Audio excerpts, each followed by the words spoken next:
Angamaly MLA. Roji M. John മന്ത്രിസഭയിൽ ഇടം പിടിച്ചിരിക്കുകയാണ്. വലിയ സന്തോഷത്തിലാണ് കുടുംബമുള്ളത്. റോജി എം. ജോണിന്റെ അച്ഛനും അമ്മയുമാണുള്ളത്. എങ്ങനെയുണ്ട് അമ്മേ, സന്തോഷമല്ലേ? സന്തോഷം, ദൈവാനുഗ്രഹം.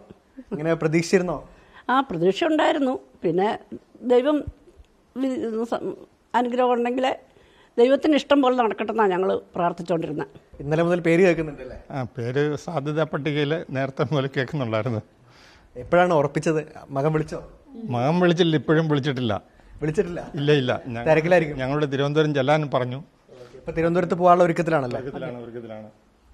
എങ്ങനെ, എന്താണ്, സന്തോഷമല്ലേ? സന്തോഷം തന്നെ. ഇത്രയും കാലം എം.എൽ.എ. ആയി വലിയ ഉത്തരവാദിത്തമാണ്. ഇപ്പൊ അതിലും വലിയ ഉത്തരവാദിത്തമാണ് ഏറ്റെടുത്തിരിക്കുന്നത്. അപ്പോൾ എന്താണ് മകനോട് പറയാനുള്ളത്? ഭംഗിയായിട്ട് നടത്തിക്കോളും. ഒന്നിനും ഒരു കുറവും കൂടാതെ എല്ലാം നല്ല രീതിയിൽ പൊക്കോളും. അവനെ ഏൽക്കുന്ന ഉത്തരവാദിത്തം ഭംഗിയായിട്ട് നിർവഹിക്കും. അതിനുള്ള പ്രാപ്തിയൊക്കെ ഉണ്ട് അവന്.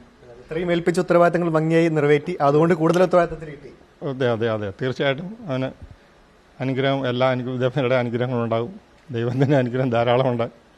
അതുകൊണ്ടൊക്കെയാണല്ലോ ഇപ്പോഴിങ്ങനെ ഈ അവസ്ഥയിലേക്ക് വരുന്നത് കാര്യങ്ങളൊക്കെ. വലിയ സന്തോഷത്തിലാണ് റോജി എം. ജോണിന്റെ അച്ഛനും അമ്മയും ഇവിടെ ഉള്ളത്. അവർ തിരുവനന്തപുരത്തേക്ക് സത്യപ്രതിജ്ഞയ്ക്ക് പോകാനുള്ള ഒരുക്കത്തിലാണ്. മകൻ സത്യപ്രതിജ്ഞ ചെയ്യുന്നത് നേരിട്ട് കാണാനുള്ള ഒരു ആഗ്രഹത്തിൽ കാത്തിരിക്കുകയായിരുന്നു. ഇപ്പോൾ എന്തായാലും അത് യാഥാർത്ഥ്യമായിരിക്കുകയാണ്. വീഡിയോ ജേർണലിസ്റ്റ് നവാസ് മണാർക്കാടിനൊപ്പം reporter Shabaz Ahmed, in reporter, Kochi.